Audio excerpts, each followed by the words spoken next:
அனைவருக்கும் வணக்கம். மெல்லிசை மாமணி குமார் நிகழ்ச்சியின் 6வது பகுதிக்கு உங்களை அன்போடு வரவேற்கிறேன். குமார் வந்து 1970ஸ்ல one of the best music directors. நிறைய ஹிட் சாங்ஸ் கொடுத்துருக்காரு. இன்னும் அவரோட பாடல்கள்லாம் நம்ம கேட்டுட்ருக்கோம். ஆனால் அதில் பல பாடல்கள் வந்து அவர் தான் இசையமைச்சார் அப்படின்னு தெரியாமல் கேட்டுட்ருக்கோம். இந்த கான்செப்டை நான் ஏன் எடுத்தேன் அப்படின்னா, குமாரோட பல பாடல்கள் வந்து மக்களுக்கு இன்னும் தெரியல. அதெல்லாம் இந்த ஜென்ரேஷனுக்கு குறிப்பாக தெரியணும் அப்படிங்கிறது தான் இந்த நிகழ்ச்சியை நடத்திட்டு இருக்கேன். கே பாலச்சந்தர் சார் தொடர்ந்து குமாருக்கு வாய்ப்பு கொடுத்துட்டு வந்தாலும் அவ்வப்போது அவர் என்ன பண்ணிட்டு இருந்தார் அப்படின்னா, பூவா தலையா, காவிய தலைவி, புன்னகை, 4 சுவர்கள்னு மெல்லிசை மன்னர் எம்.எஸ். விஸ்வநாதனோட ஒர்க் பண்ணிட்டு இருந்தார். வெள்ளி விழா படத்தில் எல்லா பாடலுமே ஹிட்டாக கொடுத்தார் குமார். ஸோ குமார் என்ன நினச்சாரு, இனிமே நம்ம வந்து தொடர்ந்து கேபி சாரோட படங்கள்லாம் ஒர்க் பண்ணலாம் அப்படின்னு நினச்சாரு. ஆனால் அது நடக்கலை.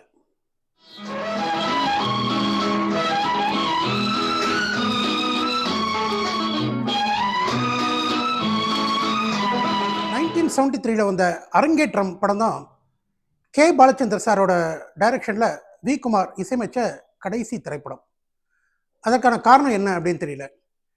அதுதான் தன்னோட கடைசி படம் தெரியாமே குமார் வந்து அருமையான ஹிட் பாடல்கள் கொடுத்துருப்பார்.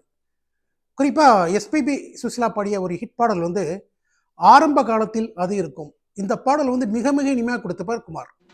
ஆரம்ப காலத்தில் பயம் இருக்கும் அம்மம்மா அதிலே சுதந்திர உணர்வோடு நல்ல ஒரு ஃப்ரீ பேர்டாக சுற்றக்கூடிய ஒரு கிராமத்து பெண்ணோட மனநிலை இந்த பாடல்.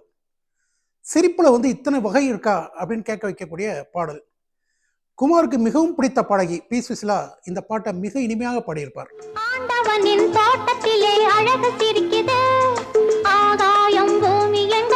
குடும்பத்தை வாழ வைக்கக்கூடிய ஒரு அக்காவை நினைச்சிட்டு தங்கச்சி பாடக்கூடிய ஒரு பாடல் தான் மூத்தவள் நீ கொடுத்தாய் வாழ்விலே முன்னேற்றம், முன்னேறும் வழியில் என்று இளையவள் அரங்கேற்றம். குமார், பி சுசிலா, கண்ணதாசன் நினைவுல மிக இனிமையான பாடல். கவிஞர் கண்ணதாசன் வந்து பெருந்தலைவர் காமராஜரை நினைச்சு இந்த பாட்டை எழுதியிருந்தாராம். இந்த பாடல் வரிகளை வந்து நம்ம பெருந்தலைவர் காமராஜரோட ஒப்பிட்டு பார்த்தா அவ்வளோ கரெக்டாக இருக்கும். அதே போல் பின்னால் வந்து குமார் வந்து ஒரு பேட்டி கொடுத்திருந்தார். அதில் அவர் என்ன சொல்லியிருந்தார் அப்படின்னா, இந்த மூத்தவள் நீ கொடுத்தாய் வாழ்விலே முன்னேற்றம் பாட்டோட மறு வடிவம் தான் இளையராஜா கொடுத்த கண்ணன் ஒரு கை குழந்தை பாடல்னு சொல்லியிருந்தார்.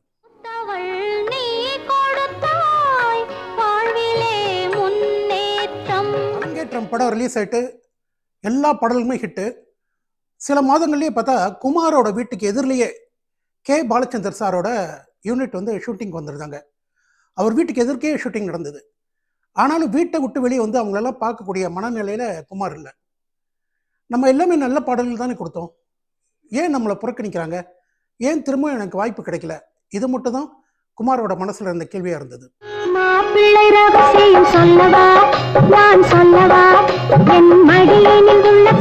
Brahmin, heroine Christian. ஆரம்பத்திலேருந்து 2 பேருக்கும் மோதல். அந்த மோதல் வந்து காதலாக மாறுது. 2 பேர் வீட்லேயும் கடுமையான எதிர்ப்பு. அலைகள் ஓய்தலை கதைன்னு நினைக்கிறீங்களா? கிடையாது. அதில் ஒரு சீன், ஹீரோயின் என்ன பண்ணுறா, தன்னுடைய கழுத்தில் இருக்கக்கூடிய சிலுவை எடுத்து ஹீரோ கழுத்தில் போடுவாள். ஹீரோ வந்து தன்னுடைய கழுத்தில் இருக்கக்கூடிய டாலர் எடுத்து ஹீரோயினுக்கு போடுவாள். அந்த 2 மதத்து சின்னங்களும் ஒன்று சேரும். காதல் ஓவியம் பாடும் காவியம் அந்த பாட்டுக்கு முன்னால் இருக்க சீனுன்னு நினச்சிங்களா? கிடையாது.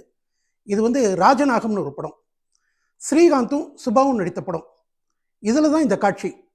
இந்த இடத்துல ஒரு அருமையான பாடலை வி குமார் கொடுத்திருப்பாரு. தேவன் வேதமும் கண்ணன் கீதையும் ஒரு பாதையில் இங்கு சங்கமம்னு எஸ்பிபியும் பி சுசிலாவும் பாடியிருப்பாங்க. மிக இனிமையான பாடல்.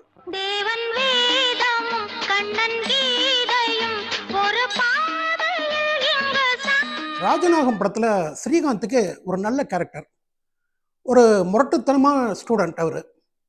இதில் வந்து மாணவர்களுக்காகவே ஒரு பாட்டை குமார் கொடுத்திருப்பாரு. கவிஞர் வாலி எழுதியிருப்பாரு. மாணவன் நினைத்தால் நடத்தி காட்டுவான், அவன் நெஞ்சம் ஒரு நெருப்பு, அவன் நேர்மையின் மறுபிறப்பு, மதித்தால் மதிப்பான், மிதித்தால் மிதிப்பான். ரொம்ப அழகான பாட்டு. டிஎம்எஸ் ரொம்ப அழகா பாடியிருப்பாரு. மாணவன் நடத்தி காட்டுவான். வி குமாரோட பல பாடல்களோட பிரதி வந்து இப்போ கிடைக்கிறது இல்லை. அது மாதிரி ஒரு பாடல் தான் இது. ரங்கராட்னம் படத்தில் எஸ்பிபி ஒரு பாடல் பாடியிருப்பார். ஒரு மல்லிகை மொட்டு மழைத்துளி பட்டு ஜில் என்று பூத்தது எதிர் விட்டுன்னு ஒரு பாட்டு. இந்த படம் இந்த சமயத்தில் இந்த பாடல் வந்து ஒலிக்காத நாளே கிடையாது. டெய்லி ரேடியோவில் வைக்கக்கூடிய ஒரு சூப்பர் ஹிட் பாடல். ஒரு மல்லிகை மொட்டு மழை துளி பட்டு. எம்ஜிஆர் சிவாஜி படங்களுக்கு தான் வி குமாருக்கு வாய்ப்பு கிடைக்கலையே தவிர மற்ற ஹீரோக்களோட படங்களுக்கெல்லாம் அவர் இசையமைச்சிட்டு தான் இருந்தார்.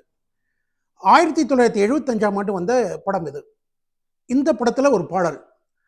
இந்த பாட்டில் என்ன விசேஷம் அப்படின்னா, வி குமாரோட குரூப்பில் வந்து இளையராஜா கிட்டார் வாசிச்சிருப்பார். இந்த பாடலுக்கு கிட்டார் வாசித்தது திரு இளையராஜா அவர்கள். அது என்ன பாடல்? நாளை பதிவில் பார்க்கலாம். நன்றி, வணக்கம்.